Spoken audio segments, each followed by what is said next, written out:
Welcome to Being Boss, a podcast for creatives, business owners, and entrepreneurs who want to take control of their work and live life on their own terms. I'm your host, Emily Thompson, and in this episode, I'm joined by author and tarot deck creator Pamela Chen to talk about stepping into the flow of creativity, changing your mindset about what's possible, and sharing a message from the owls. You can find all the tools, books, and links we reference on the show notes at www.beingboss.club. And if you like this episode, be sure to subscribe to this show and share us with a friend. Whether you're a full-time boss or dabbling in a side hustle, learning from those who have already been there, done that is a powerful way to give you a leg up on your own journey. To help you gather those lessons and inspiration, cue up an episode of the Side Hustle Pro podcast, hosted by Nicaila Matthews-Okome, brought to you by the HubSpot Podcast Network, the audio destination for business professionals. Join host Nicaila to learn actionable strategies to start small and get going wherever and whoever you are as she interviews inspiring Black women entrepreneurs like Ashley Reynolds in episode number 309, and a conversation about how Ashley launched and grew the popular stationery brand Cloth and Paper, a special one for all of you Planner 11 bosses out there. Listen to Side Hustle Pro wherever you get your podcasts.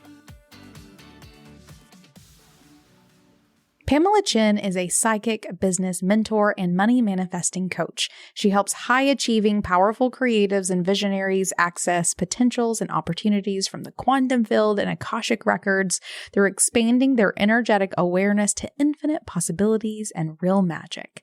In doing so, her clients have manifested with ease, grace, and flow, feeling abundantly rich in all areas of their lives, not just their bank accounts.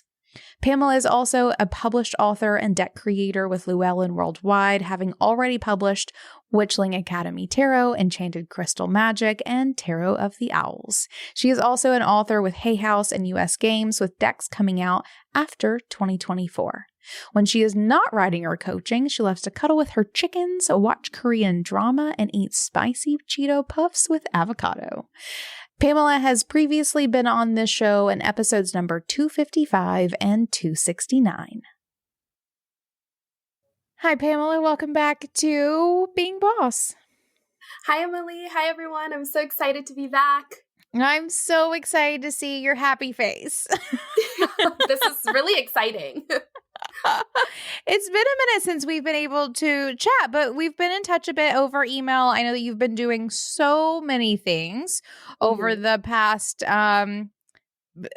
forever. I feel like you're just one of those really prolific creators, which is always incredibly fascinating to me. But I think in order to get us started, I'd like to just hear what you've been up to. So the last time you were here for recording was October of 2021, which was almost a year and a half ago, which is crazy, right? Yeah. That was over a year ago. Isn't that wild to think about? Yes. Yeah. So why don't you update us? What have you been up to in business or life, whatever you want to share since we last had you on the show? Yeah. So I think the last time I came on the show, I just quit my job. And so that was like a big shift, and it's been great. It's been great ever since. I did ayahuasca. Nice. I actually separated from my business partner. So 2022 was a whole year about rebuilding and rebranding. And I tried a lot of things, which were great. And I think right now I'm in a really good place and building the foundation for what is to come. I am at 9 publishing contracts right now. Oh my gosh. Or 9 Amazing. or 10. There's a lot. It's all coming out. And I won a Hay House contract with my co-writer, Alex, Galactic Star Tarot. So that has led me into working with a lot of extraterrestrial energy, cosmic magic. And it really expanded me even more into like the quantum field and where I was doing like the manifestations in. Like there's been crazy stuff happening in my life. Nice. Amazing. I'm sorry to hear about your split from your business partner. That is a difficult thing. Even like if it's amicable, it's hard. If it's not amicable, it's even harder. But there is some real magic that comes from you just like doing your thing. And congrats on all of those contracts. That is incredibly impressive. Thank you. Thank you. Are they all decks? Are you writing books? Like what are all these things? So the Tarot of the Owls is actually coming out March 2023. Yay. So when we're doing this, Yay! the next deck that comes out with Llewellyn is Steampunk Fairy Tarot. So that's going to be fun. The artist is amazing, Ashley Cassidy. We have Joy. Well, I don't really know the title yet. So it's like Asian magic book I'm co-writing with my friend Samantha, who's also Asian. I think that one's going to be really good. We had to rewrite almost the whole thing because we had to change the vision around how we were approaching the book because we came with a different energy than what the publishers thought it was going to be. Yeah. So that's always fun. Next is Catacorn, like a cat unicorn. Oh my God. Yes. Catacorn. So that's all done too. Just waiting for, this is with US Games. So they are just waiting for them to print, I guess. That's almost done. And after that, I have a Magic Manifestation Spells book, I believe, is coming out with Llewellyn. The last contract that we signed was Galactic Star Tarot. So Alex and I wanted to do a deck together. And I think we were going to do something else, which we might still do, but I wasn't really feeling it. And then I was like, because she's a galactic priestess, she studies all of that, Atlantis, Lemuria, everything. And I was like, no, we need to do this. And she's like, let's do it. So we pivoted, and I did pitch it to Llewellyn first because they're my main publisher. It's just their audience is more like earthbound magic, witch, so more traditional. So they did not understand what anything was. She was like, what does this mean? So they turned it down, which is okay. It was like everything was in synchronicity. And Alex is like, why don't we pitch it to Hay House? And I'm like, well, you need an agent, or you need to be in their writing program. And she's like, I'm in the writing program. I was like, let's do it. I know, because you paid to get in, right? And I was like, let's do it. And so I think it was within a month or two, we channeled it was like the best proposal I've ever written, I think. We submit it, and it was really a really fun process because you have to turn in like a video of you introducing yourself. So, like on Vimeo, you can see when they look at it. So every time they looked at it, we're like, oh, and towards the announcement date, which is like August 2022, they looked at it like 7 times in 1 week or something. And we were like, we're definitely in the finals. Y'all were on it. You can feel that energy, right? And then Reed Tracy actually called her in person to like congratulate. And I just remember her calling me, and we were just like screaming. And I think he said we were the only tarot that's ever won this contest. Amazing. Yeah, so that's big. Amazing. Mm-hmm. Oh, you're doing so many things. So many things. I love hearing about it. And I feel like I have so many questions for you today. Every other time we've ever had you on the show, we've talked about manifesting, which is, would you say that's like your jam? Yes. Yeah. Manifestation. Yeah. Okay. Love it. Mm-hmm. So like manifesting is your jam, but I would like to throw in there that I think you're an incredibly creative person as well. Yeah. Yes. I got lots of ideas. Yeah. Lots of ideas. And you are actually actively creating. I mean, you are in the middle of a lot of projects, and they're all at different, points of the process and those sorts of things. But you are in an incredibly creative phase of your career, which I absolutely love seeing. And it's something that anytime I see someone in this sort of like high creativity phase, I want to dive in because you're in it. You're in it and you're experiencing it. I think you'll have a really great perspective on this time in your career in like 10 years, right? You're going to be able to look back and go like, I was doing so, what was I even thinking, right? Or like, it felt so amazing. I was just like an open channel, whatever it may be. But while you're in it, I really want to dive into this experience of your creativity. I want to hear about your process, how it is that you're harnessing it, where the hell it's coming from, like all these things, because you are really just doing it. But I'll start easy. And that is, how are you cultivating it? How are you cultivating and like maintaining the stream of energy in your life and work right now? So I do work on my energy. I have magical practices every single day, rituals that I do. So when you are in that space of intention, then you are an open channel, right? And so whatever it is that you desire, even if it's creative ideas, will flow in. And if you train yourself, and it's something that I've trained myself to be aware of these ideas coming in, then that's the first step, because you're always getting ideas. You just might, it's in your own voice, and you might just think, oh, no, that's just a random thought, but it really isn't. That's like that's your muse. That's your creativity. Yeah. Yeah. I agree with that. Or I don't need to agree with it, but that has been my experience with it as well. I would say there is this, like, some people would call her the muse, right? Or like this little inner voice that tells you what to do and when to do it.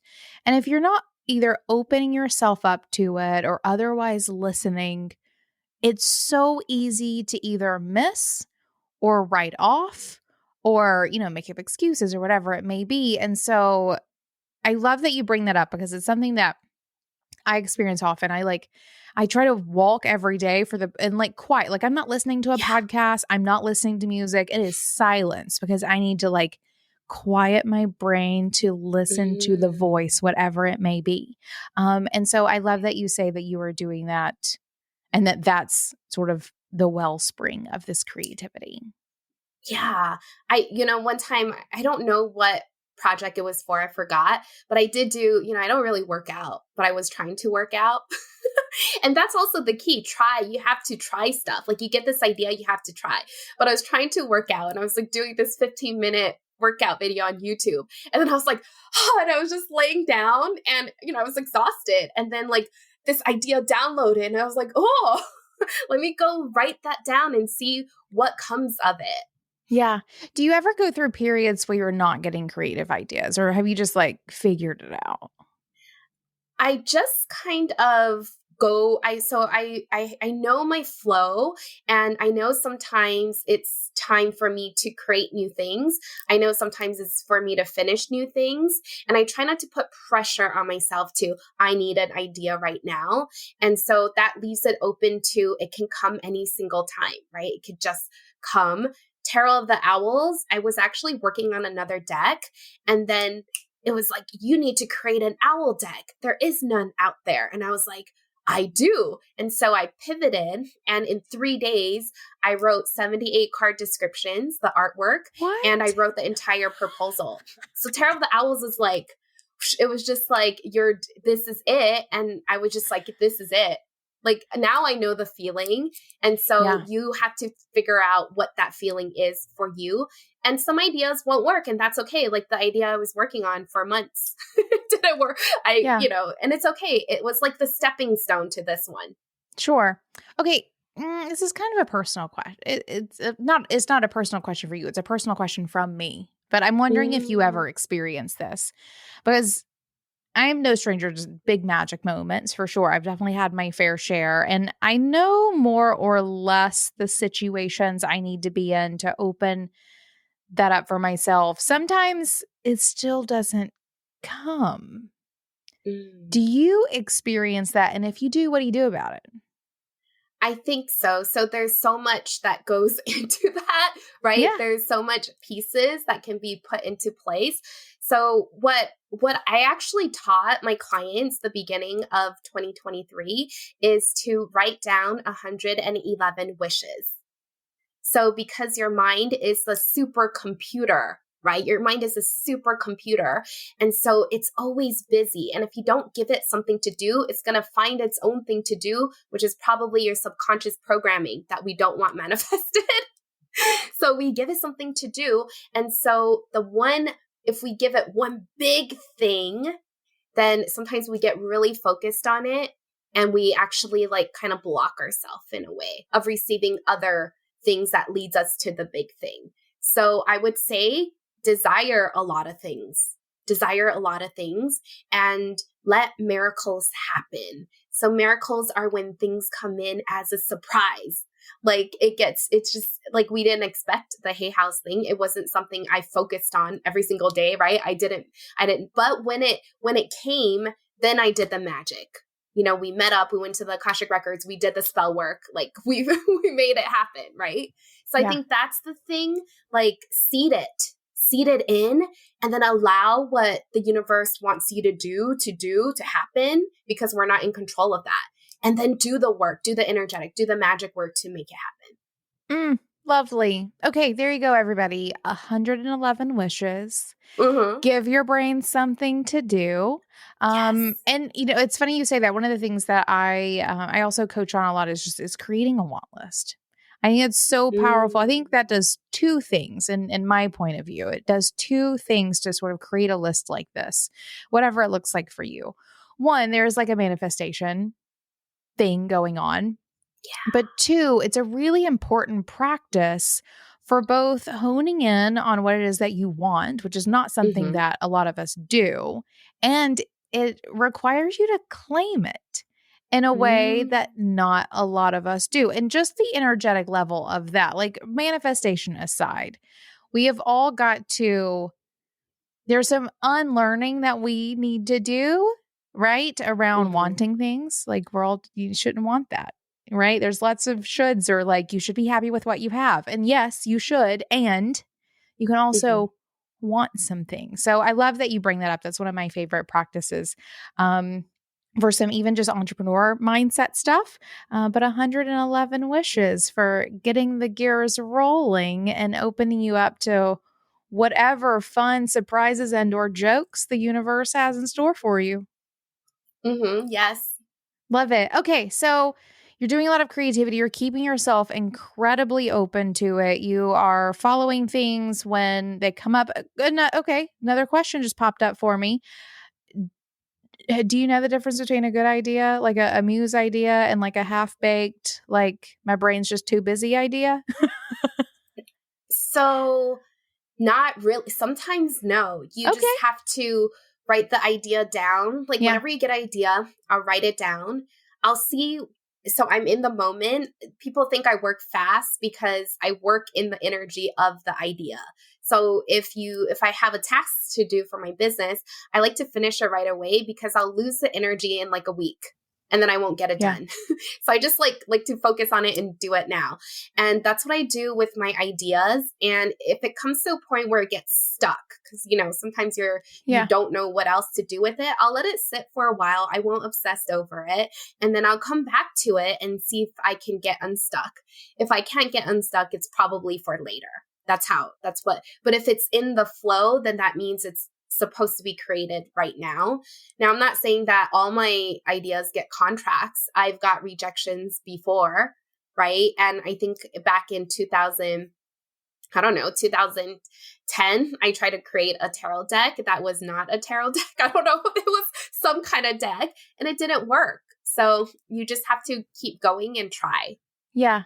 Oh, lovely. I appreciate that clarification. And really it's that the ideas that are right for right now have the energy that allows for follow through.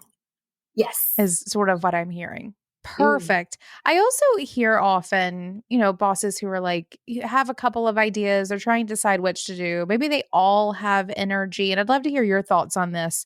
But one of the things that I always tell them is sometimes there's not a right or wrong path. Sometimes there is just the path you're going to choose and you make it right. So I'm wondering, when it comes to choosing which one, let's say a couple projects have energy, what does that look like for you? Then I work on all of them because I'm do them capable. all. I know my energy. So I know that I'm able to make space and time and creativity for all of them. I do. And the publishers are really nice. They, because since I signed a bunch of projects with Loella at the same time, they made sure that my deadlines weren't like back to back. They didn't like rush me or anything, and they'll work with you. I think mostly it really does come down to your belief. So I believe that creativity always flows to me. I always have clarity. I believe that I always make the right decision, and it's like really easy for me to create and write. So I like easy, flow, and fun. If it can be easy, flow, and fun, then I'm in. So I don't love editing, but I love editing. I love editing. Editing's the best. And so I literally have to do mindset work on myself Yeah. when I get the edits back, especially when it's like 22 pages of edits. I'm like, Sure. yeah. Oh, lovely. Okay. I appreciate that clarification too. You have such a great energy around all of this. I hope everyone is just soaking this up because I feel like artists and creatives tend to think of sometimes either creativity and or the lack of creativity as a burden, right? Like Yes. there's this idea that I need to work on next, or, I don't have any ideas, like something is wrong with me. But it sounds like you are so in the flow of just whatever needs attention when it needs it, that it's not a burden. It's a fun opportunity. Yeah. I always think, how am I going to think of another idea? But it comes. And I do try to reprogram myself all the time that I have so much amazing ideas that gets contracts from the publishers. Make it very detailed about your belief. And every time something happens, it'll fuel that belief and make it real. Spreadsheets have their place, but sometimes there really is a better solution. With HubSpot CRM, get real-time data at your fingertips so your team stays in sync across the customer journey. Track your contacts and customers, and personalize emails in bulk, and get the context you need to create amazing experiences for you, your team, and your customers at scale, all from one powerful platform. It's why more than 150,000 companies already use HubSpot CRM to run their businesses better. Plus, HubSpot's user-friendly interface sets you up for success from day one, so you can spend less time managing software and more time on what matters, your customers. There's no better time to get organized. Learn how HubSpot can help your business grow better and get a special offer of 20% off on eligible plans at HubSpot.com/beingboss. Settling yourself into the flow of your business, from navigating a whole year of ebbs and flows to embracing the energy of each and every day, you're bound to have some ups and downs along the way. For me, this journey of entrepreneurship is made better when my space keeps me focused and inspired. As an example, my favorite way to mark the beginning and ending of the workday is to light a candle when I sit down at my desk and then blow it out when I'm done for the day. It's a little ritual that creates boundaries and a vibe that keeps me focused and feeling cozy. And the ritual candle that we make at Almanac Supply Co. is my favorite for this. In fact, my whole shop is filled with items that I've curated to create the vibe for feeling connected, in flow, and inspired, with candles, crystals, and other goodies to help you create a dreamy workspace, bedside table, or bookshelf. Come gather inspiration and check out my favorite in-stock items at almanacsupplyco.com/beingboss and get 15% off with code beingboss at checkout. That's almanacsupplyco.com/beingboss.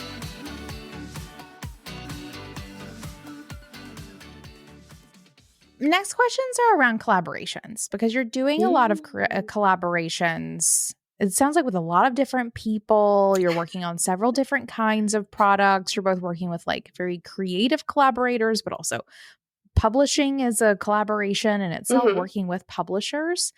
How do you fit your creativity in with collaboration? So it's not like I'm looking for someone thing. It's more like, randomly we're talking and then I'm just like, oh, or they were like, we should do this. And I'm like, let's do it. And I always find, I have my strength and they have their strength. So how can we put this together? And if it's not something that they can do themselves at this time, then we can, and I know how to do it, then let's do it together. So for like Alex and mine's deck, the Galactic Star Society, I was only tapping in a little bit to star seeds and I was only a little bit curious. It's fun for me, but I didn't know anything about it. And obviously she's the expert. So I was a tarot expert. I knew how to create decks. I know how to put together the proposal. And so that was an amazing collaboration. And she actually used to be a client of mine. So I know that she works, right? I know she can type. I know that she works and she has integrity. And so we actually had our Vedic astrology read too. And so we knew that we would be a really good business partner. And we created actually a membership off of the deck that the guides were like, get it out now. Like, it didn't want to wait for the deck to come out in 2025. It was like, out now. And so it was like really cool to see how that collaboration just like blew up in 6 months. Yeah. That's fascinating. Good. I also love the lightness with which you take your creativity into collaboration as well. Like, for real, if I'm talking to most creators, they're like, yes, we had to pull in another designer, or like, this writer sort of came and the publisher sent notes and they wanted to change the direction or whatever. But you have such a lightness even about this part of the process where you're not being super precious about your creativity shining on its own, but you're really understanding that the act of collaboration itself makes for a better finished product.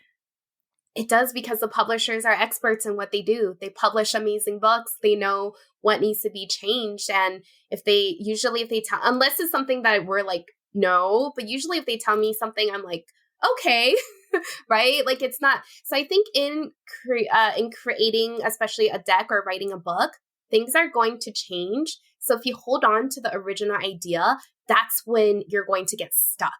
You have to allow, because we're co-creating this together, right? It is your book, it is your deck, it is your idea, but there's so many people that puts their magic into it, and it makes it really amazing if you allow everybody's skills and abilities to help you.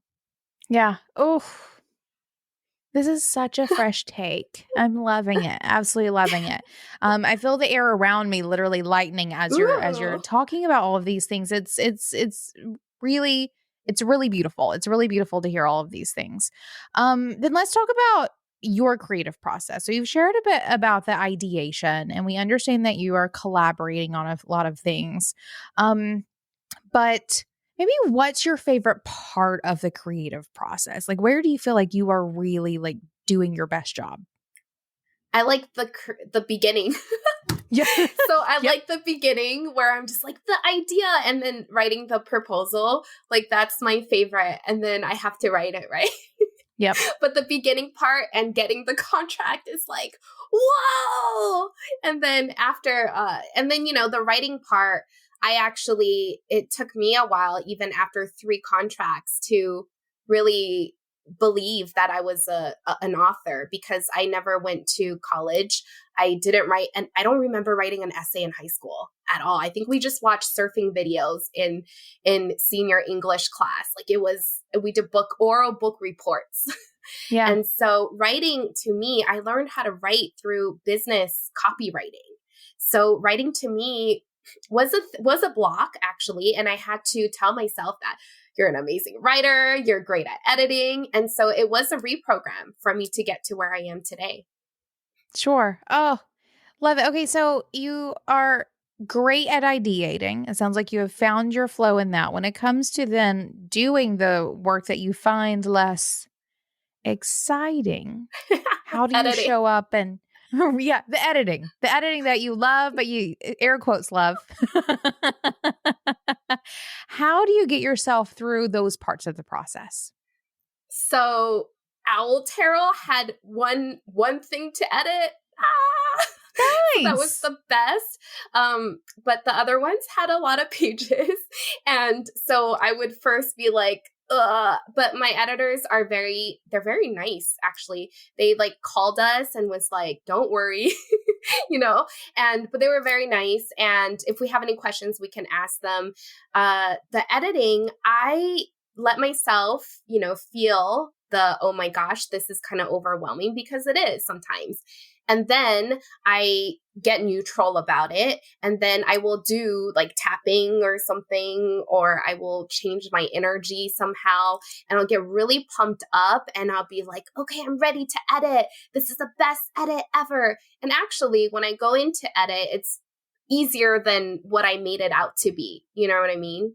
I thought it's like, I made it to be such a big thing, but it wasn't. Yeah. I think when you see all of those, like, I mean, they may not come as red marks, but what is the equivalent of red marks? It may just be like change A to Ann, but it looks awful on that piece of paper. It's more like rewrite, what does this sentence mean? And I'm like, that's what it means. Right. I said it. Yeah. Or where did you get this from? I'm like, I channeled it. Like, I didn't get it from a book. Like, I don't know. So, like, stuff like that, you have to like Yeah. explain. Mm-hmm. Sure. Sure. Okay. Let's talk about this new deck. I think it's time to go in that direction because Tarot of the Owls sounds like you had a great idea and like an insane amount of energy that allowed you to do this whole thing in 3 days. You get it back, Yeah. had one edit or edit on one of them. Like, this sounds like an incredibly magical experience. I'd love to hear more about that. Yeah. So I don't know. If ask yourself, why isn't there an owl tarot yet? Owls are Yeah. on almost every deck, at least on the moon, right? It's almost on every deck out there, on every tarot deck. And it's a very magical animal. It's a guide. Owls are guides, they're guardians. And so I was just like, why is there no owl decks? And actually, they were hesitant about taking this. The only reason I got the contract, and this was synchronicity too, was because I reached out to Elizabeth Alba, who is the artist of the Tarot of the Owls and Everyday Witch Tarot, which did amazing, right? #1 sales, I believe, probably. And I was in contact with her because we did collaborations together, another collaboration, giveaways. And so I reached out and I said, look, I just submitted Owl Tarot, and I would love for you to be the artist I hope they ask you. And she's like, I want to do it. And I was like, really? And so I messaged Barbara Moore, who is my, project manager. I was like, Barb, Elizabeth says she'll be my artist. And then Barb emailed back like, no way, because she was on maternity leave or something. She wasn't taking projects and they love her. And so she's like, so the committee, they go to the committee, come back, and they're like, if she is your artist, then you get this contract. I was like, she's in. Yeah. Wonderful. That was cool. Mm-hmm. That it all sounds very synchronistic, right? This like one, all yeah, these little things falling into place so that it becomes so easy that you literally are just like a vessel that just has to open your mouth and it falls out, basically. The owls were very surprising and easy. What's really funny about this, I'm going to draw a fun little magical parallel. I was talking to Maya Toll, who I did a whole lot of masterminding with a couple of years ago, who is the author of the Illustrated Herbiary. And then she also did the Bestiary and Crystallary as well. And I think she shared it here on this podcast before. She channeled all 3 of those books and the ways that you do. And she said that when she was writing the Bestiary, because if you look at that book, there are multiple owls in the Bestiary. She said the owls would not stop coming through, and that she had to tell them to stop. Like, this is not the owlery. This is a bestiary, and I cannot put another owl in here. We're going to have to do something else. So I love that she put a stopper on the owls, and then they came to you and you just gave them their whole deck. Yeah. Well, I wonder what the timeline was, because I channeled this in 2018. So it'd be cool when... Let's look. I'm going to go see when the Bestiary came out. Yeah, that would be really cool. Book. But you don't know when did she write it, though? Because it comes out way later. You know what I mean? It came out in October of 2019. So she would have done it in 2017, 2018, right? Yeah. So it sounds like they left her and came to you, and now they have their spot in a whole deck. They have their spot in a whole deck, yeah. Okay, so did you have any experience with owls beforehand, or was this really just a drop in your head kind of thing? I've always had an infinity with the owl, and I have an owl tattoo from over 15 years ago. Yeah. It's a cartoon one. And I just always see them as a guide with a lot of wisdom. and with protection, and also really related to ancestors, and they bring and really magical, and they're with almost like a lot of the goddesses, right? In almost every realm. And so I've always loved owls, and I don't know why I didn't think of it sooner. Right? They weren't ready yet.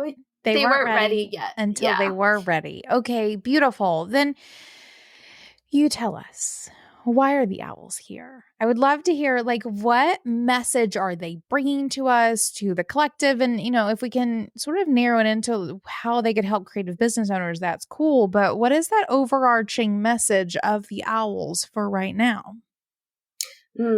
So the owls actually bring in miracles.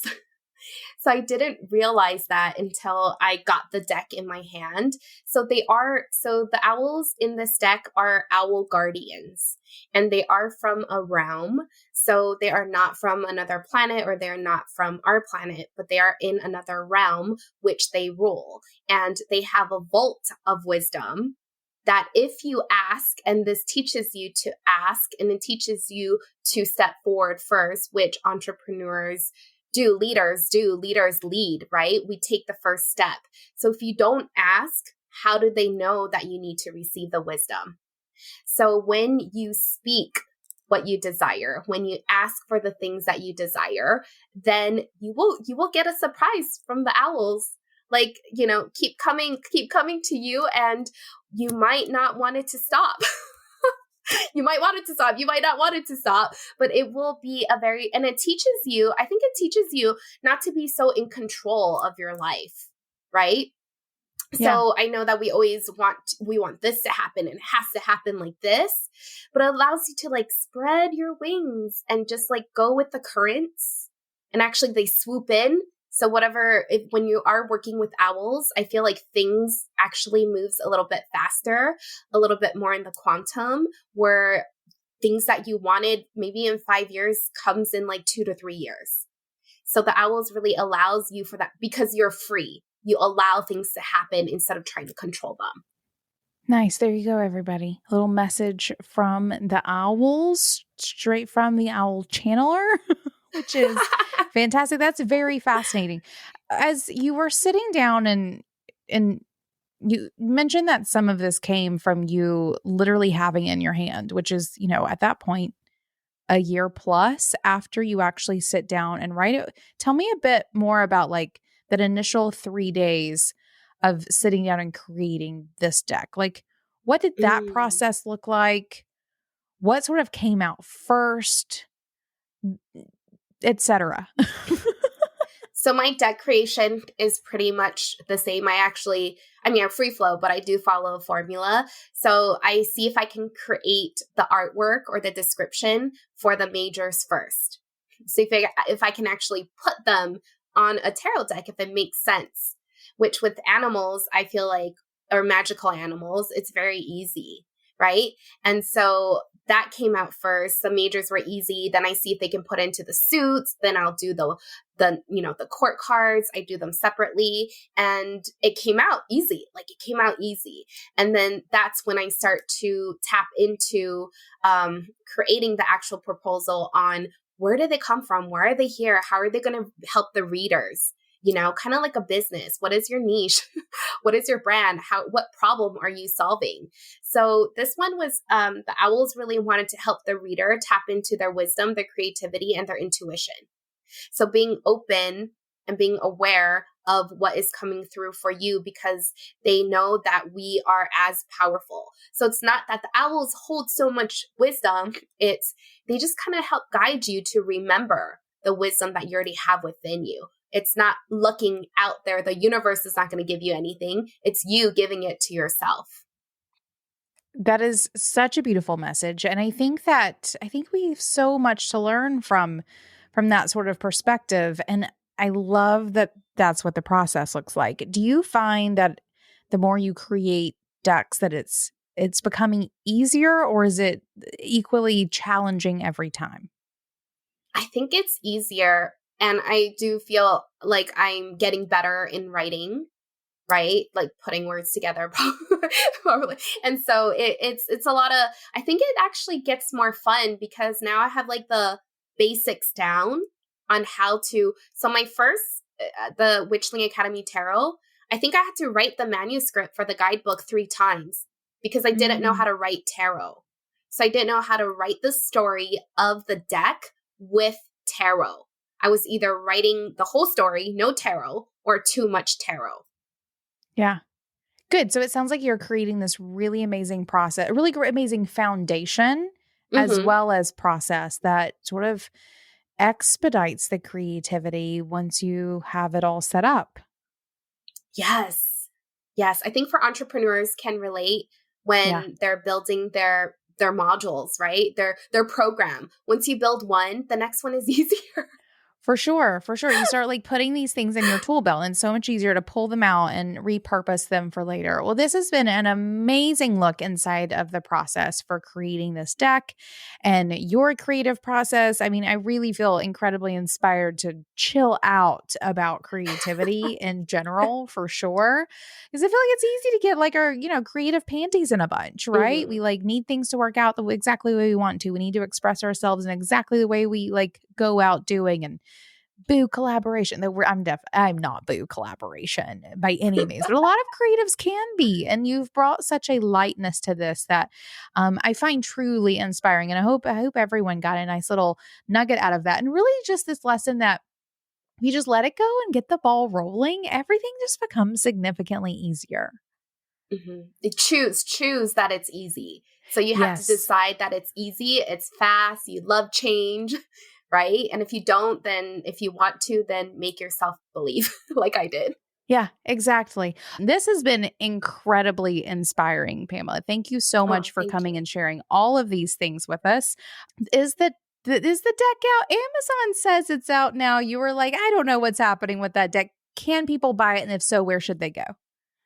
So, the owls are fun. So they dropped it in early at the warehouse. And so they were like, let's release it 2 months early. And then, you have to like ship it to Amazon and then it got sold out. And so it was out and now it's out. By March, it should be all out. Llewellyn has the decks unless it's sold out. Yay. And we need to order more, but you will be able to get your deck somewhere, somehow. Even Barnes & Nobles has them, Amazon, Llewellyn Worldwide, or any of your metaphysical stores should have them. And if not, they can order it because they all get a Llewellyn catalog. Yeah. No, I'm going to be carrying this one in the Being Boss, not in the Being Boss, in the Almanac shop for sure. Yeah. Can you take a picture? Tag me. Let me know. Absolutely will. Absolutely will. Yeah. I'm very excited about this deck. I think it is incredibly beautiful. If you haven't stopped and Googled it yet, go Google it and look it up. It's incredibly beautiful. I can't wait to get my hands on it and have it in the store. I think it's going to be totally cool. And I always especially have a deep connection to things when I know the person who created them and I can hear the story of how they were created. I think this is a really cool piece of tarot work that you've done here. Yeah, thank you so much. This is so fun. Of course. Okay, where can folks find more about you these days and what it is that you're up to? So I am on Instagram at Pamela Unicorn. That is the easiest place to find me, to see everything that I'm doing. I always post about it. It's in my highlights. It's in the link up in my bio. Everything is there. Easy. Perfect. And last but not least, what's making you feel most boss? I think just having the creations, since we're talking about creativity, when it becomes a physical thing in your hand. Yes. Like when I got, even though I knew it's coming out, but whenever you get that thing in your hand, physical, or when you get the clients in your group, it's like, oh, this is the most amazing thing ever. Yeah. Yeah, I agree with that. The physical manifestations of your creativity, right? Yes. Lovely. All right, Pamela, this has been great. Thanks for coming to chat. Thank you, Emily. Thank you, Being Boss community. All right, boss, because you're here, I know you want to be a better creative business owner, which means I've got something for you. Each week, the team at Being Boss is scouring the news, the best entrepreneurial publications, and updates and releases of the apps and tools that run our businesses, and is curating it all into a weekly email that delivers the must-know tips and tactics in the realms of mindset, money, and productivity. This email is called Brewed. We brew it up for you each week to give you the insight you need to make decisions and move forward in your creative business. Check it out now and sign up for yourself at beingboss.club/brewed. That's beingboss.club/BREWED. Now, until next time, do the work, be boss. Yeah.